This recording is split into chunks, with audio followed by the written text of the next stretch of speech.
쉽게 표현해가지고 이 지식산업센터는 생산적인 업종만 그냥 때려박은 그런 건물입니다. 그러니 정부 입장에서는 굳이 그냥 일반 사무실들을 이렇게 지원해주는 것보다 이런 지산을 지원을 해주는 게 훨씬 더 효율적인 지원인 거죠. 자, 그렇다면 제가 지금까지 계속 정부의 지원 이렇게 지원을 얘기를 했는데 무슨 지원을 해줄까요?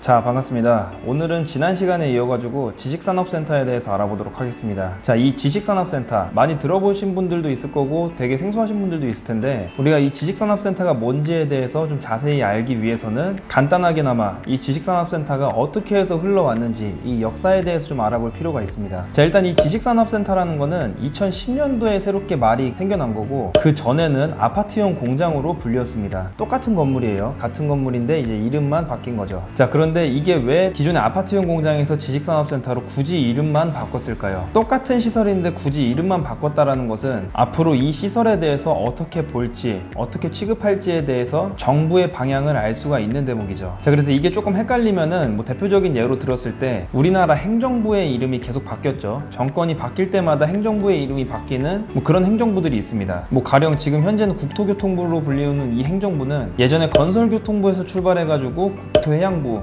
그리고 지금의 국토교통부까지 왔습니다. 단순하게 이름만 바뀐 것이 아니고 이 행정부 안에 있는 그런 기능들이 통폐합이 되기도 하고 그 방향 자체가 조금 바뀌었다라는 것을 알 수가 있는 거죠. 그래서 이 이름이 중요한데, 아파트형 공장에서 지식산업센터로 바뀌었다, 즉 산업의 방향이 바뀌었다라는 걸 얘기하는 거고, 기존의 아파트형 공장 같은 경우에는 주로 제조업 위주의 업종들이 많이 들어와 있었고요. 그 다음에 이번에 바뀌는 그런 지식산업센터에는 시대가 바뀐 만큼 4차 산업 위주로 해가지고 뭔가 시스템을 하겠다는, 그래서 지식산업센터로 이름을 바꾼 겁니다. 자, 그렇다면 공장이면 공장이지 왜 아파트형 공장이라고 불렀을까요? 이 아파트형 공장의 설립 목적은 토지를 굉장히 효율적으로 이용을 하기 위함입니다. 기업은 계속 늘려야 되는데 땅은 좁죠. 그리고 기업 간 연계를 쉽게 하려면은 이 좁은 땅덩어리에 위로 올려야 되는 거죠. 우리가 과거에는 한옥에서 살다가 지금은 모두 다 아파트에서 사는 것처럼 말이죠. 그래서 공장을 높이 쌓아 올리게, 즉 아파트처럼 이렇게 높이 올린다는 의미에서 아파트형 공장으로 불렀습니다. 거기에 뿐만 아니라 이제 미관상도 굉장히 보기가 좋죠. 과거에 있던 그런 공장하고 요즘에 있는 아파트형 공장하고 서로 비교를 해보면은 이 외관상 차이도 엄청나게 납니다. 정말 천지 차이가 나는데, 이제 저같이 맨날 이 지식산업센터를 보던 사람들은 딱 건물만 봐도 이게 지식산업센터구나 요거를 알 수가 있는데, 이 지식산업센터에 대해서 모르시는 분들 같은 경우에는 이게 오피스텔인지 주상복합인지 아니면 지식산업센터인지 이 구분을 잘 못해요. 그만큼 예쁘게 짓고 그만큼 이제 외관상 이 도시 미관에 큰 변화를 일으킨 겁니다. 그리고 이것뿐만 아니라 무등록 공장을 이제 양지로 끌어내는 효과도 있고요. 열악한 그런 중소기업 환경을 개선시켜 주기도 합니다. 적은 자금에 적은 인력에 내가 추진을 해야 되는 그런 아이템을 이제 제조하기에만 집중을 하더라도 이제 모자라는데, 거기에 이제 부동산도 알아봐야 되고 또 건물도 지어야 되고, 중소기업으로서는 요거를 다 하기가 이제 쉽지가 않죠. 그래서 본업을 시작하기도 전부터 이제 힘이 빠지는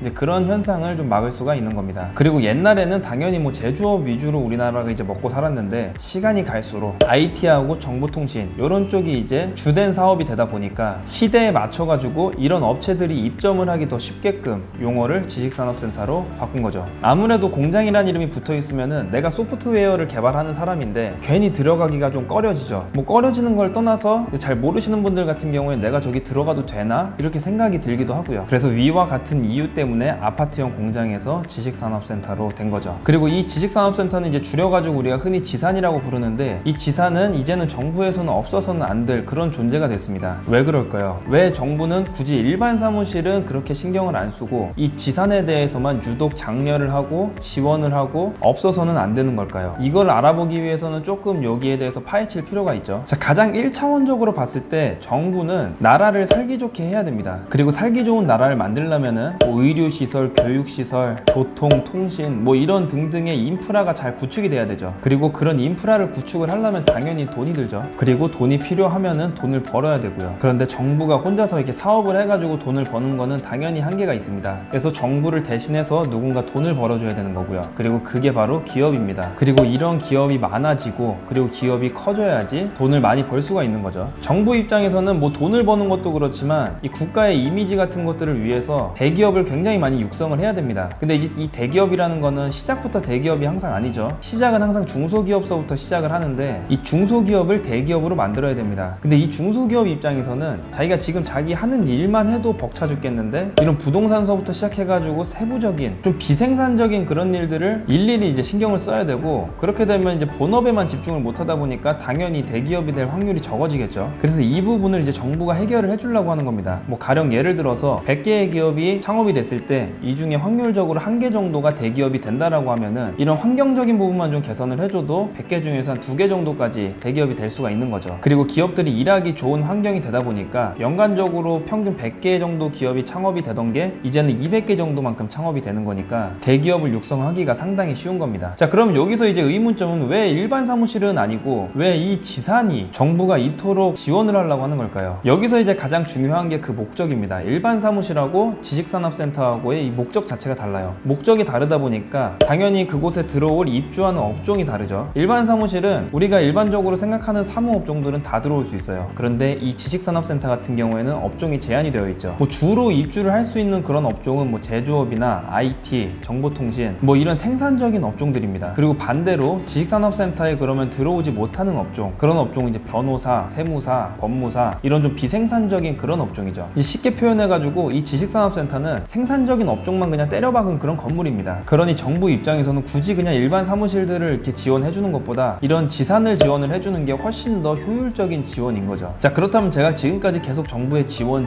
이렇게 지원을 얘기를 했는데 무슨 지원을 해줄까요? 정부에서 해주는 가장 대표적인 지원이 바로 세제 혜택입니다. 실입주를 한다라는 전제하에 취득세를 50%까지 감면을 시켜주고 5년간 재산세를 37.5%를 감면을 해줍니다. 사실 이 취득세 감면 같은 경우에는 정말 어마어마하죠. 취득세는 이제 지방세라서 지방자치단체가 걷어들이는 이제 그런 세금인데, 이 지방자치단체가 운영하는 이 세금은 거의 절반 정도는 다 부동산 관련된 세금이에요. 근데 요거를 화끈하게 50%를 이제 줄이겠다 이렇게 얘기를 하는 거죠. 요걸 이제 또 숫자로 얘기를 해보자면은 우리가 5억짜리 사무실에서 취득세가 보통은 한 2,500 정도가 나오는데 요거 50%를 감면해주는 거니까 약 1,000만 원 정도 이상을 투자 비용으로 다시 쓸 수가 있는 겁니다. 물론 이제 한정적이긴 해요. 그래서 현재 기준으로 봤을 때는 2019년도 말까지 이런 세제 혜택을 지원할 예정인데 이거는 연장을 꼭 해야 됩니다. 그리고 정부 입장에서도 꼭 할 거고요. 자, 기존에 2016년도 말까지 되던 거를 지금 2019년도 말까지 연장한 것처럼 지금 2019년도 말까지 돼 있는 거를 앞으로 향후 2020년대까지 연장을 해야 됩니다. 그리고 이런 세금적인 혜택뿐만 아니라 이 취지 자체가 중소기업을 키우기 위함이다 보니까 정부에서는 그 어떤 대출 규제도 하지 않아요. 그래서 은행에서는 이제 통상 80%의 대출을 해주고 금리도 시중금리보다 낮게 해가지고 대출을 해주죠. 우리가 돈이 얼마 없더라도 이 지식산업센터를 분양을 받아가지고 사업을 할 수 있게끔 그런 환경을 만들어준 겁니다. 또 이것뿐만 아니라 토지 자체도 정부에서 굉장히 저렴하게 공급을 해요. 자, 우리가 신도시나 뭐 택지개발지구 이런 곳 같은 경우에는 토지를 처음에 어떻게 기업들한테 이렇게 나눠주고 판매를 하는지를 보면은 도시개발법 시행령을 보면 알 수가 있습니다. 이 도시개발법 시행령을 잠깐 말씀드리면은 전부 다 경쟁 입찰로 가져가라 이거예요. 사실 그게 공정하긴 하죠. 자본주의 사회에서는 돈이 많은 사람이 더 좋은 땅을 가져가는 게 맞는 이치이기 때문에 경쟁 입찰 방식으로 해가지고 LH는 땅을 공급을 합니다. 자, 그런데 여기에서 이제 예외가 되는 것이 있죠. 바로 주택용지하고 공장용지입니다. 아파트하고 단독주택 그리고 이 공장이 들어오는 이 지식산업센터 부지 같은 경우에는 그냥 다 추첨으로 해가지고 공급을 하는 거예요. 왜냐하면 경쟁 입찰을 할 경우에는 당연히 땅값이 올라갈 수밖에 없다 보니까, 그러면은 이게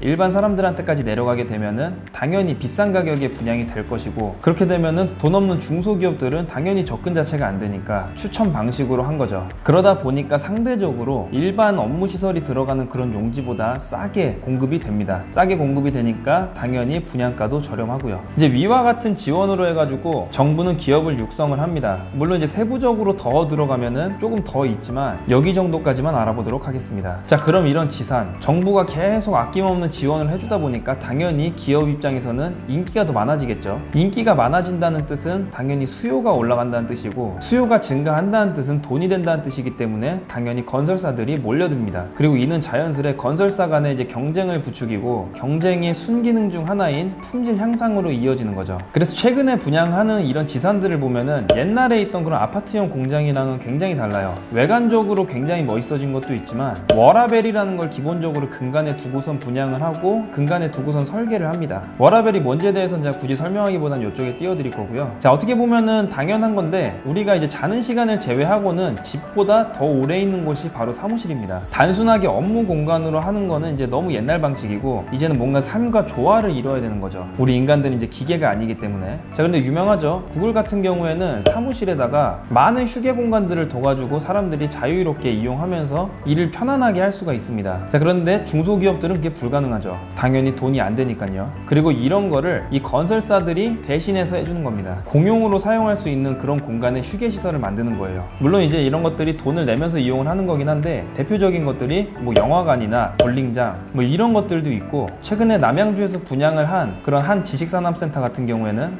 영화관에다가 볼링장, 서점, 스파, 키즈파크, 피트니스 뭐 이런 것들을 만드는 등 굉장히 다양한 시도를 하고 있어요. 물론 이제 본질적인 거는 위에 있는 지식산업센터에 있는 그 상주하는 회사원들보다는 이 1, 2층에 있는 그런 상가들을 활성화시키기 위해 설계가 된 것이 이제 주 목적이긴 한데, 뭐 어찌됐든 위에 있는 사무실 사람들도 굉장히 혜택을 보는 거죠. 뿐만 아니라 요즘에는 이렇게 쭉 올라가는 것들 중에서 이런 사무용 공간만 있는 게 아니라 기숙사까지 만듭니다. 그래서 사무실, 집, 상가 이 분산되어 있던 거를 하나로 합쳐가지고 복합시설로 만드는 겁니다. 그래서 이런 개념이 혹시 머릿속에 잘 안 그려지고 잘 이해가 안 되시는 분들은 뭐 조금 다르긴 하지만 삼성역에 있는 그런 무역센터를 생각하면은 이해가 쉬우실 거예요. 위에 업무용 공간이 있고 아래쪽에 코엑스가 있죠. 아무튼 이런 복합 업무 공간이 요즘 날의 지산이라고 보시면 됩니다. 그리고 앞으로 분명히 더 발전을 해 나가겠죠. 자, 그리고 제가 지난 시간에 다뤘던 영상 중에서 3기 신도시가 자족용지를 굉장히 많이 늘리고 있다는, 정부가 그러기 위해서 엄청나게 노력하고 있다는 것을 얘기를 했고, 그거에 대한 후속작으로 이번 영상을 찍은 겁니다. 그리고 앞으로는 우리가 이런 시설에 대해서 이제 관심을 계속 갖는 것이 맞는데, 제가 어떻게 좀 말하다 보니까 위에서 이제 장점만 너무 서술한 것 같아요. 자, 그런데 이런 지산이라고 해가지고 무조건 다 좋은 것이 아니라 건물에 따라서 이제 구인이 조금 힘들 수도 있는 거고, 아니면은 뭐 전혀 생각지도 못한 그런 장점 중 하나인 넓은 주차 공간 뭐 이런 것도 있을 수가 있기 때문에, 지산에 대해서 알아갈 때 그리고 투자할 때 그 가치가 건물별로 굉장히 많이 다르기 때문에 여러 각도에서 비교를 해보고 분석을 해보고 들어가시기 바랍니다. 자, 오늘의 영상이 도움이 되셨다면 구독과 좋아요 그리고 알람 설정을 꼭 눌러주세요.